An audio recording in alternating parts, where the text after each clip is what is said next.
Match of the day tonight at 10:30 on BBC One. Right now, it's our afternoon roundup from the grounds in Final Score.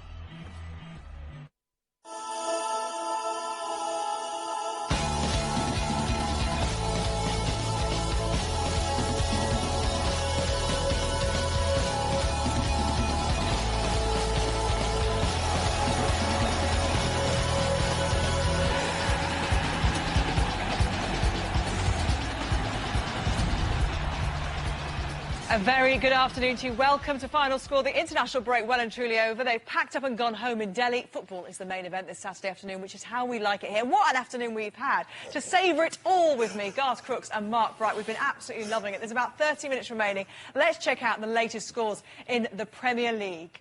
With about 25-30 minutes to go. It's Arsenal 2, Birmingham City 1. 6'8" striker Nicola Ziga headed the visitors ahead. Sami Nasri equalised from the spot. Shamak put them ahead. It's been an interesting afternoon at the Emirates. Bolton 1, Stoke City 1. Chung Young Lee put the hosts in front. Rory Delap levelled for the Potters. Fulham 1, Tottenham 1. Kamara opened the scoring in the day's only London derby. Pavlyuchenko equalised a minute later. Manchester United 2, West Brom 2. Is this the story of the day? Hernandez and Nani looked to have United on course for 3 points, only for Olsen and Choi to put the high-flying baggies level. And it's Newcastle United 0, Wigan 2. And Zogbia, the ex-Magpie, scoring both goals in about 3 minutes there at St James's Park. We're looking for a huge comeback there from the home side. And it's Wolves 1, West Ham 1. Let's get the latest then from our reporters around the grounds. Damien Johnson at West Brom. Are they still pressing there at Old Trafford? Well, Manchester United are trying to get the lead back. It's an amazing game, this high drama. Even before kick-off, Wayne Rooney left on the bench. But United promptly raced into a 2-0 lead through Hernandez and Nani. West Brom have staged an amazing fight back. Olsen deflected Chris Brunt's free kick into the United goal. And a howler from Edwin van der Sar, United's goalkeeper. He spilled a high ball and Soman Choi grabbed the equaliser. Rooney's warming up below. I don't think the drama's over yet. 2-2. Thank you very much. Let's go to the Emirates. Roger Johnson, drama there too. The away side with the lead. Arsenal back into it. Are they looking good now for 3 points? Yes, they are. They're very much on top and pressing, looking for a third. Arsenal 2, Birmingham 1, as you say. Marouane Chamakh is in the thick of the key incidents here this afternoon. He tumbled perhaps a little too easily to win the penalty, which brought Arsenal level just before half-time. And then seconds after the restart, he stayed nimbly on his feet to put the home side in front in Arsene Wenger's 800th match in charge. All that came after Birmingham had taken the lead against the run of play. Nikola Zigic's first Premier League goal, an excellent header, briefly silenced the Emirates crowd, who've played their part in an at times tetchy afternoon. Well into the final half hour now, Gabby. Arsenal 2, Birmingham 1. Drama at Craven Cottage. It was one apiece. David Garrido, has that changed? It hasn't, as far as we know, because there has been a goal, a pile driver from Tom Huddleston, ruled out for offside by one of the assistant referees, but there appear to be remonstrations here. In fact, actually it's been given. Tom Huddleston now with Garth Bale wheeling away in celebration. The referee overruling his own assistant linesman after having a chat. And now the Fulham players are remonstrating with Mike Dean. Jonathan Greening there, Clint Dempsey and also Stephen Kelly having a go because they're not happy with that decision at all. Dempsey now coming over to this near side to have a chat with the assistant referee saying, well, why didn't you try and uphold the decision? Nevertheless, the goal has now been given. Controversy here at Craven Cottage, but it's Tottenham who lead by 2-1. This is going to be very controversial talking point post-match match of the day. What's your take on it at this stage, Garth? It's a goal.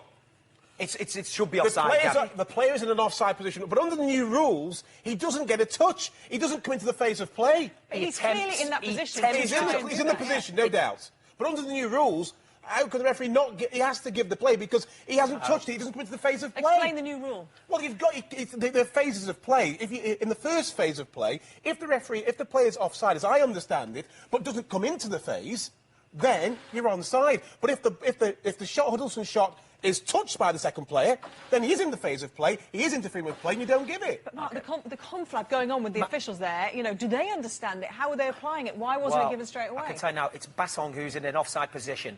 As Huddleston's striking the shot, he's just in an offside position. Now, if he stands still, I don't think he's trying to interfere with play. He has an attempt to touch the ball, misses, doesn't look like he touched it, which goes in, so in my opinion there, he's attempted to affect the play in an offside position. But does he affect the play? No. But he attempts to, so I think he should be offside. At the moment, though, that Tottenham have a 2-1 lead at Craven Cottage. Fulham haven't lost so far this season. Let's go to St James's Park. Newcastle didn't lose their last season in the league, Steve Sutton, but at the moment they're heading for a very poor Premier League record at St James's Park. Yes, they are, Gabby. They trail by 2-0. They're heading for 3 home defeats in a row. They have made a spirited fight of it this second half, but both goals from Newcastle old boy Charles and Zogby are within a couple of minutes of each other in the first half. Once infamously nicknamed Insomnia by ex-Newcastle manager Joe Kinnear, wide awake to the 2 chances the Newcastle defence gave him. He made no mistake. Newcastle 0, Wigan 2. Ivan Gaskell is at Molineux for us this afternoon. It's 1 apiece from 2 sides struggling at the bottom of the Premier League. Have you been entertained, Ivan? Yes, very much so, increasingly so as well. And we're in the final phase for the record of this game. Midpoint of the second half, it's 1-1. Wolves overcame all the negative pre-match publicity and the loss through injury of their captain Jody Craddock in the very first minute here to take a deserved lead into half-time. Matt Jarvis cashing in on Robert Green's early flap, one of several it has to be said. But West Ham have emerged from the break with the bit between their teeth. Mark Noble emphatically converting an early penalty. Piquion crashing a shot against the bar. It really is anyone's game here, 1-1. Ivan, thank you very much. Let's head up to the Reebok Stadium. Steve Lee watching Bolton Stoke.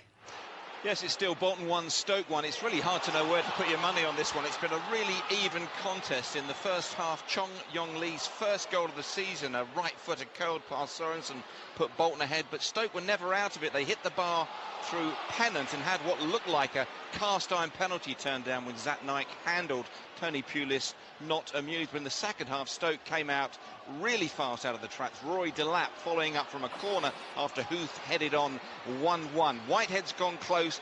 Bolton are pressing at the other one. It's anybody's game. 1-1. A goal at Ibrox. There have been a few, Ian Turner, since we last spoke. Yes, there have been 3 goals since we last spoke, Gabby. They have all come for Rangers in a 4-minute spell. First of all, with the score at 1-1, Stephen Davis rattled one in from 18 yards after slack defending. 2 minutes later, it was Kenny Miller with a low-diving header, and Vladimir Weiss has just gone round the keeper, Darren Randolph, to make it Rangers 4, Motherwell 1. And remember, that's after Motherwell led at half-time by 1-0. Much excitement at Ibrox. What about at Pittodrie? Brian McLaughlin. Well, it's quieting down a bit, Gabby, since half-time after that goal from Kevin Kyle. 40 seconds into the second half, his 5th of the goal. It was a magnificent header, a diving header from all of 12 yards. Beautiful curling ball into the box by Callum Elliott down the right-hand side. There was Kyle to dive and head home his 5th goal of the season. Hearts on top, deservedly so. Aberdeen 0, Hearts 1. Thank you very much, Brian. We weren't joking at the top of this show, were we, when we said what an afternoon this is in the Premier League. I mean, welcome back, Premier League, after your 2-week little break there. What's been your highlight so far, Bryce? West Bromwich Albion. 2-0 down at Old Trafford, coming back to 2-2 when I didn't think they had a prayer. Manchester United was cutting through them at times. And then just coming back into it, and Edwin van der Sar drops a howl like you can't believe today. I've never seen him do that sort of thing. And there was something strange about it. It just felt like the ref had blown for offside or something. He just dropped in, and who was it who tapped it in? Choi just tapped double it in. Choi. And they've come back, and then, all of a sudden, the crowd are singing Rooney, Rooney, Rooney, and Manchester United... well, at home in a game, they really must win. 4 points behind Chelsea, kick off later. And drawing at home to West Brom. And what about you, Garth? What have you seen that's filled your sails? Super Spurs. It hasn't been a bad game. It hasn't been a bad game this afternoon. It's been absolutely completely compulsive viewing. But I've got to say, Old Trafford, stuff is happening. All sorts of stuff's happening. And your man's back on. And the drama just gets better. You're right. Let's go to Old Trafford. Damien Johnson, you can't write this script. He's going to get on and score the winner, isn't he? Yes, it's written, isn't it? Wayne Rooney and Paul Scholes on for Anderson and Carrick. And Old Trafford erupted when he stripped off and stepped towards the touchline. You may be able to hear in the background cries of Rooney, Rooney. Can the big man change things round? Not the first time that Manchester United have surrendered a lead, of course, this season. 2-0 up they were through Hernandez and Nani. But Rooney's on. He's going to start on the left-hand side by the looks of things. Can he change things round?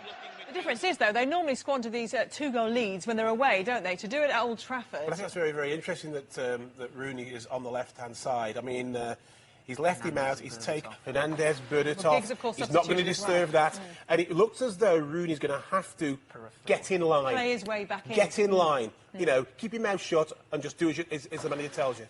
I'll do my best. OK, let's move to the Championship now. Second place Cardiff kicked off at lunchtime in a derby-ish encounter with Bristol City. And it was, well, Bristol City who got the better of them early on. Cardiff began the day unbeaten at home. They fell behind, though, to Bristol City after only 6 minutes. Jamie McAllister there with a cross into the box, met by Stephen Colker, who joined on loan from Tottenham last month. And it's the 18-year-old's first ever league goal, well celebrated. 2 minutes later, the Bluebirds again failed to deal with the ball into the box. Marvin Elliott headed the ball on, and the loose ball fell to former Ipswich striker John Stead, who netted his third goal this season. So 2-0 now to Bristol City, who've had a terrible start to the season. However, Cardiff hit back in the 12th minute. Michael Chopra was returning after 2 months out injured, released top scorer Jay Bothroyd, who clinically beat David James. So now Cardiff back in it. It's 1-2. And the City keeper kept the home side at bay for the remainder of the first half, really. But the Bluebirds got back on level terms just a minute after the break. Peter Whittingham netting from long range. A good effort there. And that was the midfielder's first goal since May. But he didn't wait long for his second since May. 12 minutes, in fact. He lined up a free kick from 25 yards out and curled in the winner. And that's now 10 points from 12 for Cardiff, and importantly keeps them within touching distance of QPR. 3 points going into this afternoon's matches. QPR at the moment drawing 0-0 with Norwich at Loftus Road. Let's give you confirmation of the early results in the Championship. So Cardiff with that win against Bristol City, and of course the other game finished at Glanford Park. Scunthorpe United 1, Doncaster Rovers 3. Billy Sharp with 2 goals there for Doncaster Rovers. Let's hear about QPR Norwich. They're at Loftus Road. Now Alex Gordon-Martin's there too. What are you seeing? Still goalless here, Gabby, but we have seen 2 form sides in general contesting an excellent game here today, just without the goals to show for it. A few minutes ago, Heider Helgeson headed a real sitter just over for QPR, and Norwich, it seems, are happy to try and hit Rangers on the break in this second half. The first half saw QPR, true to their blistering form in the league this season, come flying out the blocks. Adel Tarat pulling the strings from central midfield. He and Sean Derry had half chances. Casper Gorkson should have put Rangers in front, but flashed wide from 8 yards. But Rangers have at times looked vulnerable at the back. Clint Hill conceded a first half penalty, wrestling Grant Holt to the ground, only for Wes Houlihan to wide. But with 20 minutes or so left, QPR are in the ascendancy. They look the most likely to score. They've made crushing 3-0 wins a habit here this season, but just the one will do for them here today. It's QPR 0, Norwich 0. Well, it was all set up for a dramatic afternoon at the Walker Stadium. Sven-Göran Eriksson taking charge of Leicester for the first time in 22nd place in the Championship. Hull, the visitors, with Pearson returning to his former club. Andrew James watching to see if the Sven magic could rub off instantaneously. Gabby, forgive the cynicism, but perhaps reflective of his career. It started well, but hasn't lasted. Leicester taking the lead within a couple of minutes of the game. Andy King, his 5th goal of the season. Leicester with a brilliant platform then at 1-0. But Hull were allowed to get back in the game, and Robert Corran, soon after the restart, getting an equaliser for Hull. And it's they who look the most likely scorers. It's Leicester 1, Hull 1. And you can see there Watford have gone into the lead at Fratton Park. Tony Husband can tell us more. 2 goals in 4 minutes, Gabby, for a Watford side trying to preserve an unbeaten away record in the Championship. Martin Taylor got them level just 4 minutes ago with a header unmarked from a left-side corner. He was at the back post, disappointing defending from Portsmouth's point of view. And then a cross from the right just moments ago. And Stephen McGinn, a first-half substitute, volleyed in from barely a yard out. Portsmouth had led in this game through Hayden Mullin's fine volley in the first half. But now Watford have turned it around with 20 minutes to play. Torquay United there in League 2 had a 2-0 lead. Bury got back into it, then Torquay got back, but it's now Bury 4, Torquay 3 at Plainmoor. But let's go to St James's Park. Are Newcastle getting back into this? Steve Sutton. Yes, it's Newcastle 1, Wigan 2, and second half substitute Shola Amiobi giving Newcastle the lifeline. They desperately have fought for this second half. Down 2 goals from Charles and Zogby in the first half. Now Amiobi makes it Newcastle 1, Wigan 2. Let's go to Tony Husband at Fratton Park. What's happened? Watford's lead only lasted 1 minute because Dave Kitson has just volleyed Portsmouth level, set up by David Nugent. Kitson striding onto the ball and right-footed, beating Scott Loach away to his right, all level again. Thank you very much, Tony. So Newcastle on their way to a decent comeback here, or is this against the run of play? What have you seen? I think the home crowd obviously feels so, but, you know, I just think that Newcastle have not delivered well from wide positions. The one time Gutierrez gets past his man and puts the ball in, Amiobi's there for a simple downward header. But I can hear the crowd now in the background, and they're really getting behind the team. It's going to be a real test for Wigan. You've got good ears, haven't you? Let's go to Portman Road. Lindsay Hooper, the last time we spoke to you, Ipswich hadn't scored. I believe that's changed. It has changed, Gabby. There's been 2 goals in quick succession here. So it's Ipswich 1, Coventry 2 now. We'll start with the goal that came for Coventry. Roy Keane actually came with a more attacking stance, 4-4-2. Connor Wickham he put on, but that made them vulnerable in defence.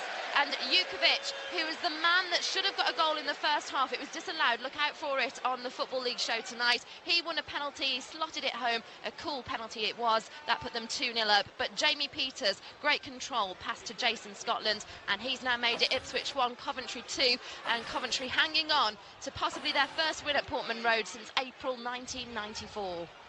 There's a goal fest at London Road in League One there. Peterborough 4, Swindon 4 now. Charlie Austin with a penalty on 73 minutes. But let's go to Bramall Lane. James Mason, Burnley could be about to get their first 3 points on the road this season. They could be, Gabby, but they're making hard work of it. They scored 2 goals in quick succession in the second half. Dean Marnie beating Stephen Simonson with a header, then a Chris Eagles penalty to put them 2 up. But Mears, who won the penalty for Burnley, turned from saint to sinner as he underhit a back pass to give Daniel Bogdanovic a chance for Sheffield United to come back into this game with only minutes to go. It's 2-1 to Burnley. Thank you very much. Swansea had not won at the Majeski before today. Tony Lockwood, is that going to change? Quite possibly. Scott Sinclair the difference, Gabby, keeping up a highly impressive strike rate. It's 9 goals in 10 games for Sinclair, as Reading go close to equaliser. David Cottrell it was who played Sinclair in. He rounded the keeper and then steered the ball into an unguarded net. Nathan Dye could have extended their lead, but crashed the ball against the underside of the crossbar. And Adam Federici in the Royals' goal, preventing further damage with an excellent save to keep out Stephen Dobby. Reading 0, Swansea 1.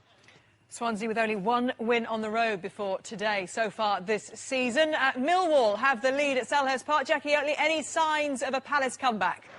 Well, they thought they had a chance just a moment ago as the very impressive Wilfried Zaha, the 17-year-old at Crystal Palace, played through Pablo Cunyago. His shot was saved, but then the offside flag went up as Zaha tried to follow up the rebound. But really, Millwall, good value for their lead, given to them 8 minutes into the second half by Theo Robinson, on loan from Huddersfield in League One. He was played through by Morrison. He rounded the goalkeeper. There was a hint of offside as he slotted the ball into an empty net with Speroni stranded, and they've since had a couple of decent chances as well. Morrison himself has volleyed straight at Speroni from 6 yards out anywhere else, and that would have been 2-0. And Paul Robinson's headed wide from a corner. They had some good chances in the first half as well, Millwall.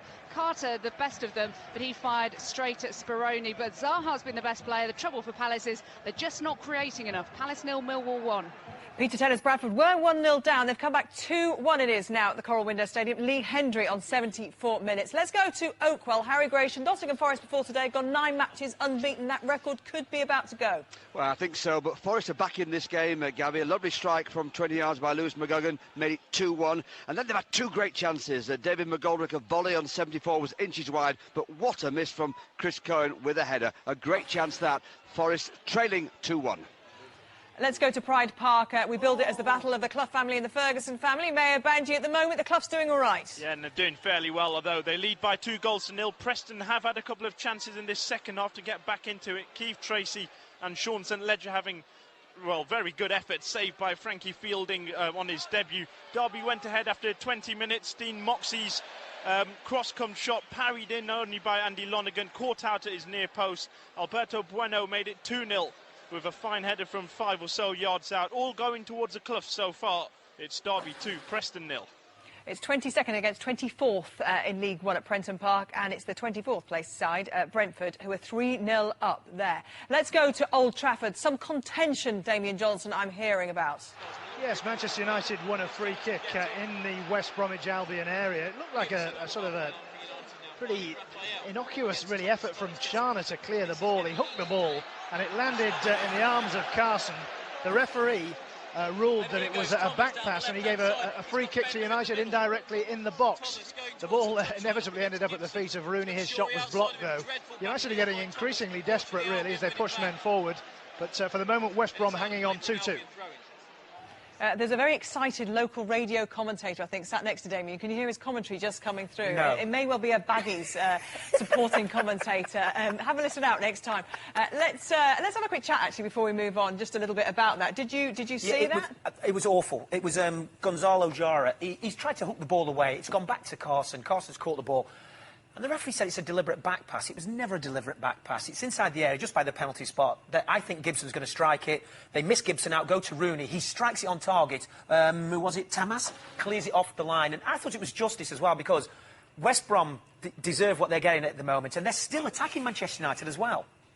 Robbie Williams has scored for Stockport County. 2-1 they are now on 82 minutes. What a talented man he is. Let's go to the Emirates. Oh, hang on, is there something else I should know about first before we go to the Emirates? Well, it's not given. There's a penalty cry for Spurs not given. Spurs are leading 2-1, by the way. But I've got to say, Ricardo Fuller came on as a substitute for Stoke. Yeah. Very brave by Pulis. He's going to go for it and try and win the game.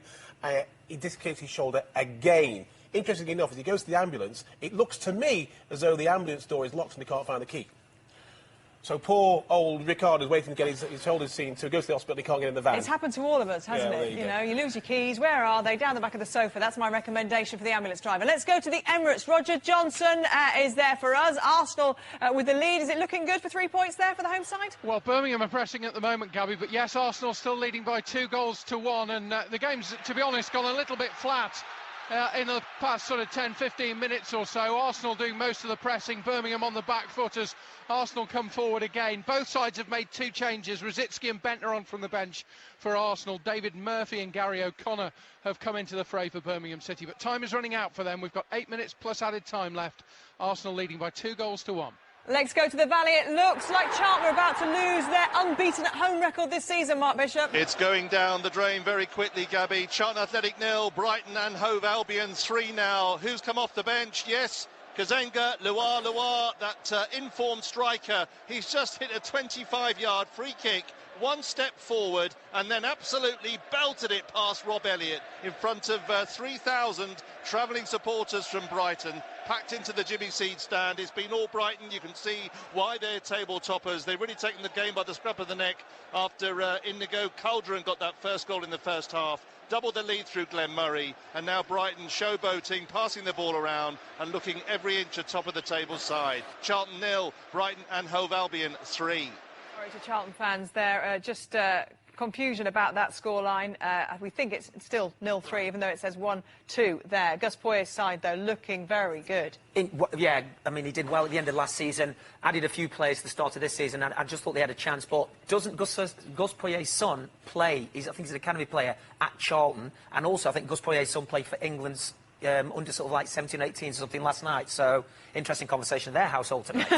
Very. He almost feels very English. There hasn't been a bad game today. It's been absolutely fantastic. Match of the day, great match of the day tonight, I'm sure. If you go to the Emirates, it's Arsenal-Birmingham. We're just in an interesting situation where Zidic, who scores for Birmingham today, 6'8", has just taken Wiltshire out of the game, 5'5". It's the most extraordinary situation. Football, you see, it's a game for just all take them out, clean out. physics, as you can see from my 2 guests today. Let's go to Bramall Lane. There's a goal you can see there. It's Sheffield United with a great comeback. James Mason. Yes, Gabby, it's now Sheffield United 2, Burnley 2. And we mentioned Gary Speed's credentials as a manager. Maybe he's showing his teeth now. He's brought Matt Lowton on as a second-half substitute to score his first goal of the season to send Bramall Lane into raptures. From 2-0 down, it's now 2-2. Anyone's game, Gabby. And their arch city rivals, City of Sheffield, that is. Sheffield Wednesday are 2-0 up at Yeovil. Let's go to Fratton Park. Tony Husband can tell us about the goal for Michael Brown. Yes, 4 goals in 14 minutes at Fratton Park now, and Portsmouth are back in front. Michael Brown picking up the ball on the edge of the Watford penalty area, and a fine curl into the corner of the net. Watford's record in real peril now with 9 minutes to play. 3-2 Portsmouth lead. They really are the entertainers, these 2 sides at the moment, and wherever Watford go, there seem to be goals. Let's go to Craven Cottage. David Garrido. Tottenham looking good for 3 points? They are. They're still attacking, but it is end-to-end stuff, to coin a cliche. Fulham 1, Spurs 2, and the booze persists at the Cottage after Tom Huddleston's originally disallowed goal was then given. And since then, Huddleston's had another pop from distance, but it went wide. Alan Hutton forced a good save from Mark Schwarzer at the other end. Diamanti Camara with 2 efforts. One, he scuffed a volley on the turn straight at the keeper and then spooned a shot over, and Aurelio Gomez also got in a tangle with his own teammate Hutton, only for Carlos Salcedo to blaze high and wide. We've got just over 5 minutes left plus whatever's given for injury time. It's Fulham 1, Tottenham Tottenham 2. Thank you, David. Ivan Gaskell is at Molineux, where it's still 1 apiece with West Ham. Who's more likely, do you think, to grab 3 points there, Ivan? It feels like West Ham, really. They've been much brighter in this second half. There's just under 5 minutes left in this one. I've got to say, an outstanding performance from my point of view from Scott Parker. He's absolutely run this game. I think he's an outstanding footballer. He's played brilliantly today, and one wonders why he doesn't get more of a shout with England. Still, I'll get off the soapbox and tell you that West Ham almost edged it a minute ago. Carlton Cole, who came on for Kieran Dyer, was through. He juggled the ball, just couldn't find the final touch. Another scramble in the Wolves penalty area now, but they clear it. They're hanging on a bit here, Wolves, and remember, they've got Chelsea, Manchester United, Manchester City, United again, and then Arsenal to come. They really needed to win this one. At the moment, they're not. Bristol Rovers have doubled their lead. Chris Lyons there on 82 minutes. It looks like they're going to take all 3 points against Rochdale. Can we just answer that question for Ivan? Why do you think Scott Parker doesn't get more of a look-in with Fabio Capello? Steven Gerrard, Gareth Barry, Frank Lampard, et al. That's why he doesn't get in. You know, traffic, there's too much traffic there. Lampard's obviously, you know, not fit at the moment. You know, would you not give him a chance? Would you give Adam Johnson. We talked earlier on about the, you know, the lack of something missing, wasn't there, for England in midweek? But not in midfield. If it's up front, it's slightly different. But in midfield, unfortunately for Scott, there's been a little bit too much talent, in my opinion, there. And you're happy with the midfield? It's not there that you think needs to... I'm not happy with the way it's performing, but you can't doubt the quality of the players. I'm just not sure at the right time, has he been fit? You know, I was with Scott when he was 16 at Charlton. Great talent. I'm not sure if he's been fit when that squad was selected, but for them, at the end of last season and the start of this season, you know how important he has been to West Ham. OK. He was 16 then, by the way, not Brighton. Yeah. Let's go to St James's Park. Steve Sutton, is this going to be a great Newcastle comeback? Are they going to grab a point here, do you think? Well, they're certainly trying their best, Gabby. Remember, they were 2-0 down in the first half to goals from old boy Charles and Zogbia. In the second half, Shola Amiobi came on as a substitute. His close-range downward header brought it back to 1-2, giving Newcastle hope. They've thrown everything but the kitchen sink at Wigan, but Wigan not capitulating. They are still dangerous on the break. Time running out. Newcastle 1, Wigan 2. Let's go to the Reebok Stadium. Steve Lee, in the light of Danny Murphy's comments just over a week ago about 3 clubs who they felt their managers pumped them up to perhaps make dangerous tackles, the boys said they thought today could end up being a bit of a kick fest. Has it? Not at all, really. It's been a terrific game, and I tell you what, if there was a siege mentality in the Stoke City dressing room after the comments from Murphy, it's produced the right kind of response from the players, because they've been absolutely tremendous. A great fight back here in the second half. Delap with the equaliser after Chong Yong Lee's goal, and both sides have really gone for it big time. It could have gone either way, and the tackling has been hard but fair, and Tony Pulis will be delighted with the response he's got from his players. It's 1-1. It could go either way. The side netting was just hit at Old Trafford. I imagine there's going to be a few more of those attempts. They're throwing everything at it, aren't they, United? Damien Johnson can tell us more. They are, Gabby. A cavalry charge in the direction of the West Bromwich Albion goal. Hernandez just found the side netting. As I say, getting increasingly desperate, not just on the field, but from my colleagues from West Midlands beside me, as you can hear. At the other end, Brunt, who's been impressive all day for West Bromwich Albion, he went close after a swift counter-attack. 4 minutes of injury time just announced. 2-2. Let's go to Oakwell now, and another goal there. Jacob Butterfield on 87 minutes. Harry Gratian, it all looks too much for Forest now. I think it is. They were pushing forward, Gabby, to be fair. They've had a couple of good chances, but Barnsley got them on the counter-attack then. Beautifully taken by Jacob Butterfield. They've got the 3 points. They lead 3-1.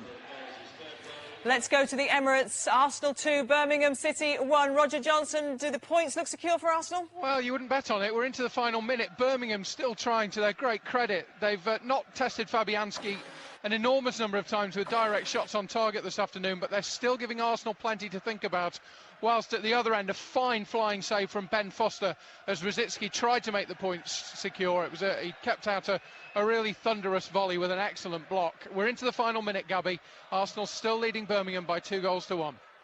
Can we talk a little bit about Manchester United giving away a 2-goal lead at home? Haven't won away all season. You know, Chelsea of course play tomorrow. Manchester City play tomorrow. 4 points and then they're going to lose ground on those teams very quickly. Now, everyone always says Manchester United start slow. Manchester United lost the championship last year by 1 point. They can't afford to let slip. You know, especially at home. 3 wins at home so far, and Brunt's in possession here. Oh. Three wins at home so far. They're expected to win all their home games, as are the top 2 or 3 teams. But, you know, when they haven't won away, and you've played 7 games, or 3 away as well, I just think it starts to be worrying, because they're throwing everything at West Brom, but West Brom are giving as good as they've got, Gabby. OK, I'm going to go up to St James's Park. Steve Sutton, a goal for Newcastle, disallowed, I'm hearing. Now, it's been disallowed, Gabby, for a handball. I think referee Mark Halsey was indicating there. It was bustled into the net. The keeper fumbled. Andy Carroll, I think, forced it over the line, but Mark Halsey indicating that he got a hand on it, and Andy Carroll's rather unimpressed response earning him a yellow card. It's still Newcastle 1, Wigan 2. Replay looks like a handball. Let's go to the Reebok. Not a goal, quite. Almost a goal, Steve Lee. Bolton almost took the lead. Got a bit excited ahead. Well, I think a few thousand Stoke fans... Oh, they have scored now. And it's Klasnic. Klasnic has got the winner right at the death. 4 minutes of added time, and the Reebok goes ballistic. As I was just about to say, Kevin Davies had a chance after a Sorensen fumble, but Klasnic has broken the Pottery Hearts with a winner in the 2nd minute of added time. Bolton 2, Stoke 1. Yeah, I'm not saying I'm psychic or anything, but watch out, you two. I can see what's coming in the future. Might not be pretty. Let's go to Bramall Lane. It's looking good there for Burnley and their first away win of the season, James Mason. Gabby, it's unbelievable. I was just about to sum up and say it was a fantastic 2-2 draw, but Burnley have scored in the final minutes of the 90. Jay Rodriguez scoring a superb individual effort to put Burnley now 3-2 up. The last time the two met, Burnley won 3-2. Unbelievable. Thank you very much, James. Absolutely brilliant afternoon we're having. I'm not sure where to start at the moment. Let's go for Klasnic's goal. Yes. What was it like? Come on as a sub. Scored 8 goals last year, but he's been on the bench a lot this year.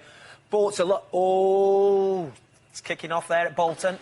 But very kicking off. It's kicking off. Just stick with the goal for the time being. Stoke have done it their own game. It's a free kick. It's a long throw. That's what Stoke are good at. They don't win the second ball, and Klasnic volleys it in the back of the net. And, of course, now Stoke feel hard done by, and, of course, now they're getting very upset. I think we're in the last minute of Fergie time at Old Trafford. Damien Johnson, how many minutes have you been told there is to play there? Well, 4 minutes was the number that went up on the board. I think we're probably in the final one of that. Certainly the Manchester United fans streaming away believe that the game is up, but certainly they're going to drop 2 points. And there is the final whistle from the referee, Mr. Jones, and a famous point for West Bromwich Albion. 2-2 it finished. Let me briefly run through the story of the game. Wayne Rooney left on the bench after the rumpus.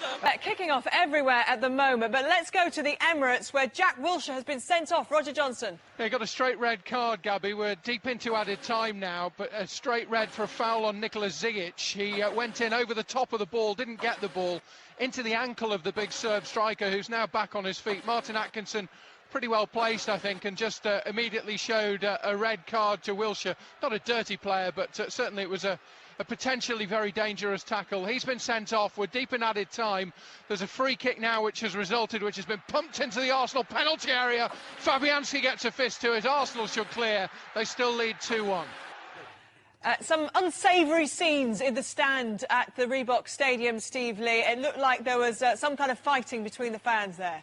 Yes, not the kind of thing we want to see. And to add to that, Peter Wharton has just sent off the man who looks like he's got the points for Bolton. Klasnic's been sent off for his 2nd yellow after a big scrimmage on the edge of the box. The fighting amongst the fans was right up in the top corner, and it got really nasty for a few seconds, and down below there was fighting just outside the box, and Klasnic has gone, and Stoke have a free kick on the edge of the box in a dramatic attempt really to get an equaliser here. It's still Bolton 2, Stoke 1. We're in the dying seconds. Steve, thank you very much. Final whistle has blown at Molineux. Ivan Gaskell, we built this one up as perhaps the first 6-pointer of the season.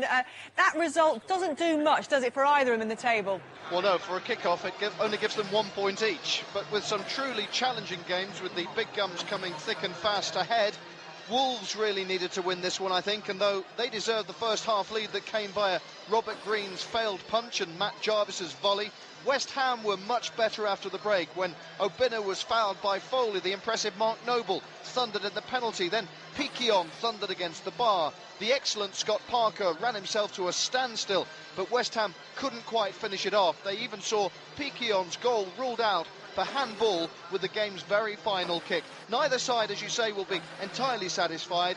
but Wolves might have greater cause for long-term concern. 1-1 here. Thank you very much, Ivan. Well, they just won't give up. You've seen it on the video printer there, but a last minute, is it going to be an equaliser for Sheffield United, James Mason, or is there even more in this game? It is an equaliser. Note to oneself, don't write your match report until the final whistle. Twice we've had 2 goals in the final minutes to change the game. Sheffield United have levelled it. Mark Yeats scoring inside the area to send Bramall Lane into raptures. They're still pushing for a winner. They thought they were down and out. It's 3-3 at Bramall Lane. And the drama continues right to the very last breath at St James's Park. Steve Sutton. Yes, it does, Gabby. Would you believe it? 4 minutes into 4 minutes of added on time, and Colaccini gets the header that puts Newcastle level. It came from a Gutierrez corner. A whole host of players went up for the ball. Colaccini getting ahead to it. It's Newcastle 2, Wigan 2, possibly the last touch of the game. Thank you very much, Steve. Let's go to the Emirates. Roger Johnson. It's finished Arsenal 2, Birmingham City 1, Arsenal's 1700th top-flight victory. Incredible afternoon. Fans. Before that, though, 2 beautifully created goals. Clever ball juggling from Clint Dempsey to set up Diamantsi Camara before the Spurs equaliser. A sublime touch from Rafael van der Vaart and an exquisite chip against the bar. Roman Pavlyuchenko turning home the rebound. Huddleston then clinched the 3 points for the visitors. Next up for them, it's away to Inter Milan in the Champions League. Final score here, Fulham 1, Tottenham 2. And the final whistle has gone at St James's Park, and Newcastle have secured a point. Steve Sutton. Yes, they have, Gabby, against possibly all the odds. 4 minutes into added on time. Newcastle forced a corner, 2-1 down. Gutierrez crossed it and Colaccini got his head to the ball to force it over the net. That was virtually the last kick of the game. Before then, Newcastle had trailed to 2 first-half goals from their old boy Charles and Zogbia. The long uphill battle back began on the hour when Shola Amiobi came on as a substitute. 12 minutes later, his close-range header crossed the line. 1-2, and Newcastle then threw everything they could at Wigan right up to that final gasp of a goal from Colaccini. It's finished Newcastle 2, Wigan 2. And to the Reebok Stadium, sendings off, late winners, fans fighting. Steve Lee's had it all this afternoon.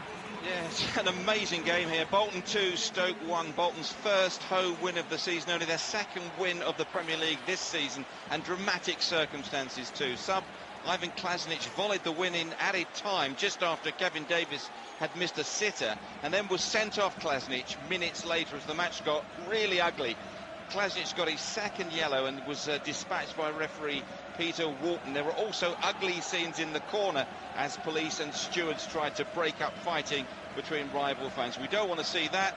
The ugly finale was not representative really of an excellent game, which was well contested by both sides. Chong Yong Lee opened the scoring for Bolton. Delac equalised just after half-time. Then that amazing finale. Bolton got the points. Just Bolton 2, Stoke 1. It was top against third in the Championship at Loftus Road. Alex Gordon-Martin, you couldn't put a piece of paper between them. Yeah, it's finished QPR 0, Norwich 0, Gabby. Despite going an 11th game unbeaten, the best start to the season since 1947, no less, QPR had plenty of chances to win this game. In the first half, Adel Taarabt pulled the strings for Rangers, but it was defender Casper Gorks with the best opportunity wide from 8 yards. But despite Rangers' dominance, they were often vulnerable at the back. Clint Hill conceded a soft penalty, only for Wes Hoolahan to drag it tamely wide. The second half saw wave after wave of Rangers' attack, only just repelled by some last-ditch Norwich defending. Andrew Crofts with the highlight, acrobatically clearing a Gorks header off the line. Headers from Clint Hill and Helgeson went agonisingly wide, while Tommy Smith went close to winning it for Rangers at the death. Norwich won't mind the amazing statistic that this is the first game in 33 away from home that they've gone an amazing 9.5 hours without conceding at home, but they just lack that killer instinct today. QPR 0, Norwich 0. Stephen Fry there, enjoying his side's points at QPR. Possibly the best orator on television. I feel slightly silly now, linking into Andrew James. And maybe I'll just say this. It was Leicester Hull. Sven was the manager of Leicester today at the Walker Stadium. How was it? You could have said possibly the worst orator on television, Gabby, so I appreciate that. It was 24,000 almost, Leicester's biggest crowd of the season to see the Sven effect, and it rolled into town quite effectively with Andy King giving Leicester the lead in just a couple of minutes of the game. Leicester should have gone on from there, they should have built from there, but they didn't, and Hull came out after the break far more emphatically. Nigel Pearson, of course, their manager, the former Leicester boss, with a point to prove. Robert Corran got the equaliser. Hull had the better chances to score after that, and in the end 1-1, a fair result, but Leicester will be hoping for more from Sven in the future. Leicester 1, Hull City 1. Thank you very much, Andrew James. Let's head to the SPL, to Ibrox no less. Ian Turner seeing a great Rangers comeback and a great Rangers win in the end. Indeed, 3 goals in 4 minutes from the champions turned this match entirely on its head. It had been pretty even up until half-time, although Motherwell led through Nick Blackman's header. But after the break, Rangers cut loose. Stephen Naismith quickly equalised, then Stephen Davis, Kenny Miller and Vladimir Weiss all scored in quick succession to destroy Motherwell's 100% away record and maintain their own perfect SPL start ahead of next week's derby with Celtic, where something will have to give. Thank you, Ian. OK, let's get the full classified results now with Tim Gudgin.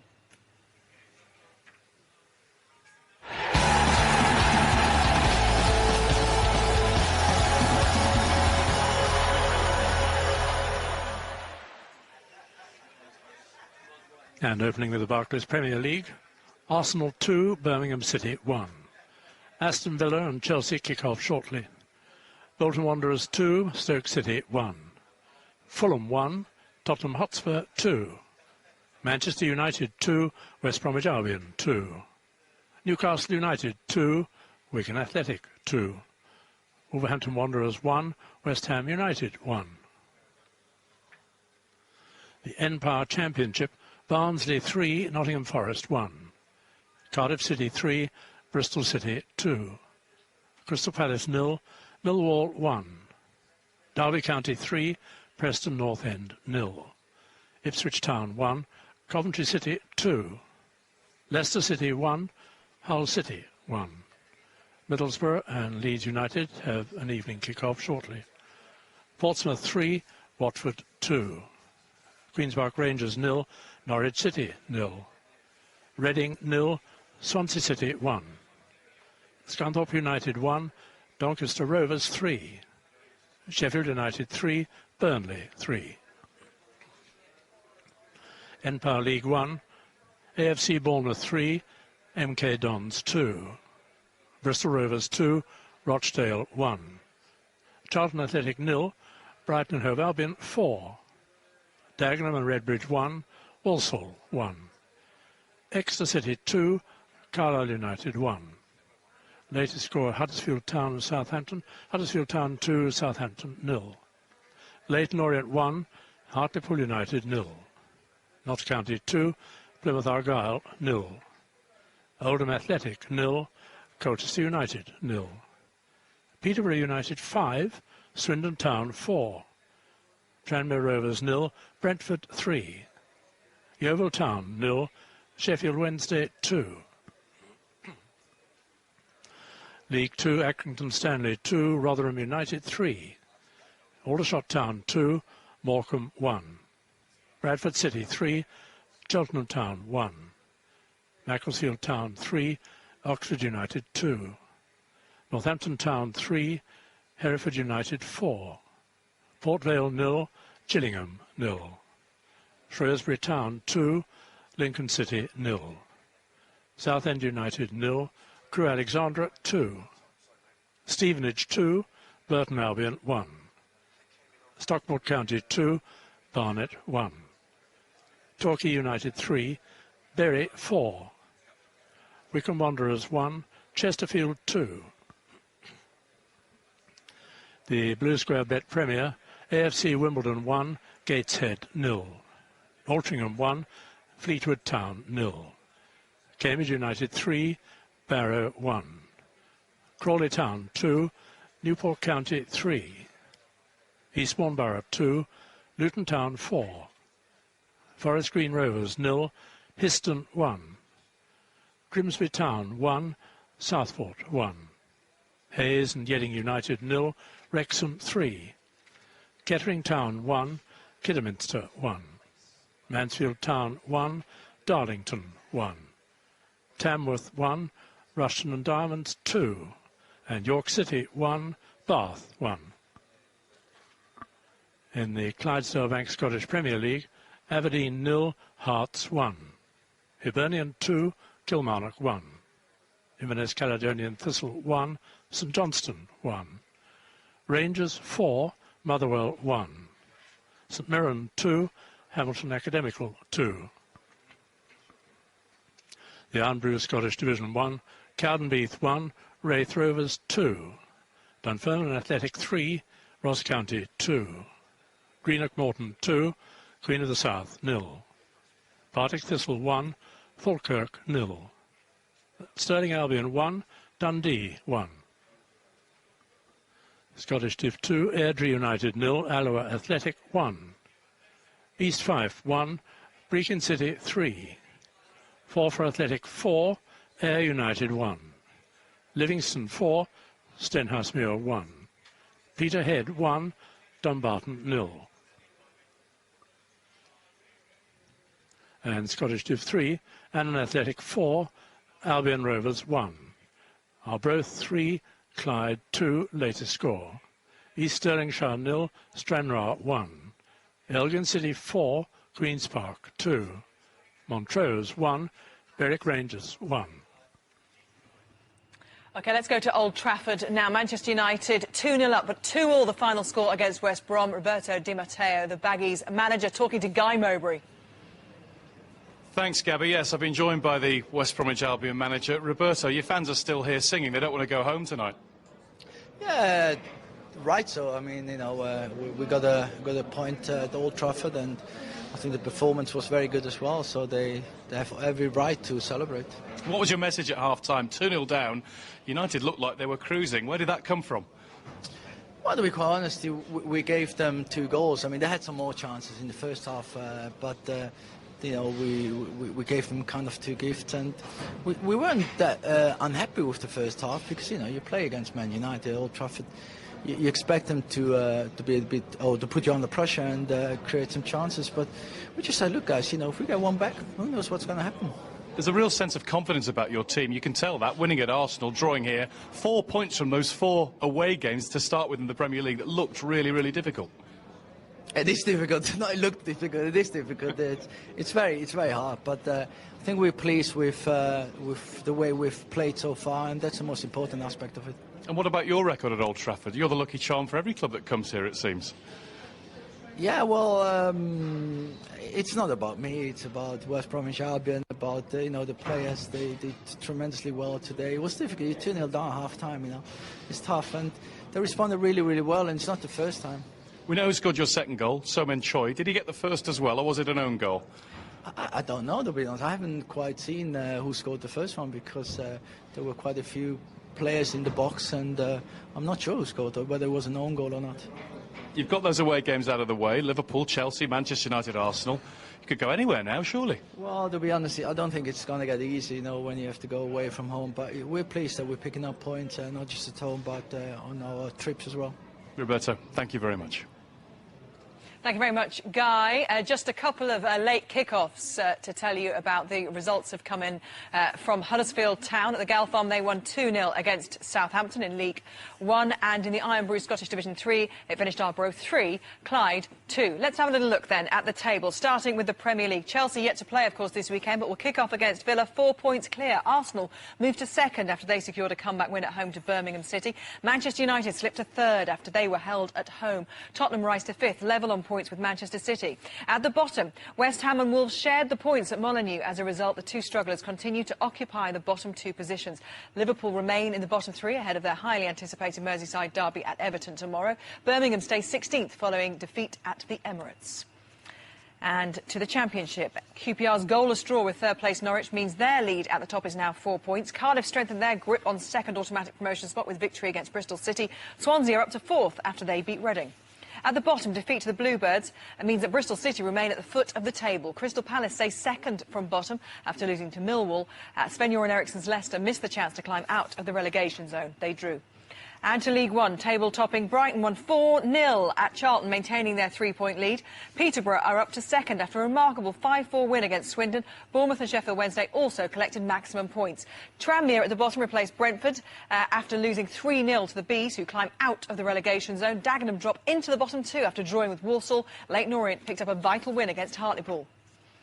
And to League Two, Chesterfield replaced Port Vale at the top after winning 2-1 at Wycombe. Vale were held to a goalless draw by Gillingham. Bury are up to third after winning 4-3 at Torquay. At the bottom, Hereford remained bottom despite an amazing recovery at Northampton. They trailed 3-0 at half-time, but hit back to win 4-3. Barnet remained a point from safety after losing 2-1 at Stockport, while Lincoln were beaten by Shrewsbury.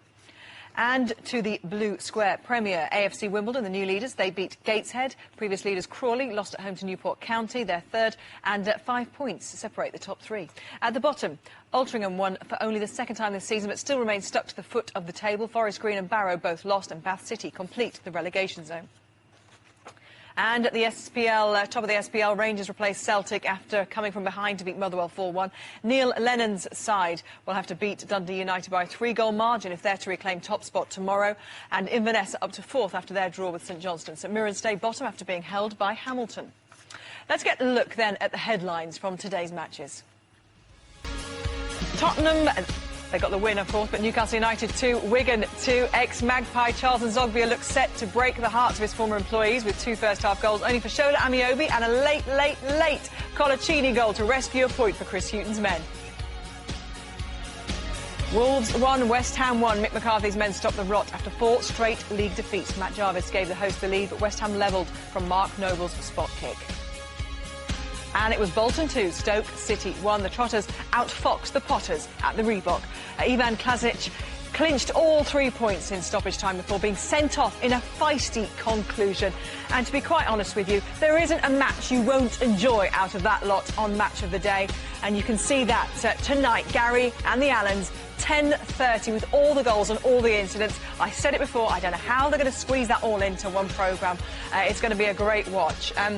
Roberto Di Matteo there, happy with his points, of course, his point rather, from Manchester United. But what about the other manager, Alex Ferguson? How's he going to justify that performance? What's he going to say about his side? Are they in some kind of mini crisis? Oh no, I don't see it as a mini crisis. Haven't won away, Garth. No, they know. But and of course it will be intensified if Chelsea win later this afternoon. But some great, interesting today. Wiltshire gets sent off quite rightly in my view. Klasnic gets sent off quite rightly in my view. Huddleston, goal, quite rightly in my view. Brighty, pick your lot out of that lot. What was the highlight for you? So much controversy, so much good play. Tale of 2 comebacks. Newcastle United 2-0 down at home against Wigan. Couple of substitutions and turns it around, gets a draw. And obviously West Bromwich Albion 2-0 down at Old Trafford. You're thinking, does he say, right, shut up, that's enough, or have a go at the second half? They have a go. OK, I'm going to say shut up to you for the moment. That's just about it from us, but we're going to keep going. We're going to get the reaction from the Premier League and all the big players. We're heading straight to the red button. I hope you are too. Have a good evening. We'll see you there in a moment.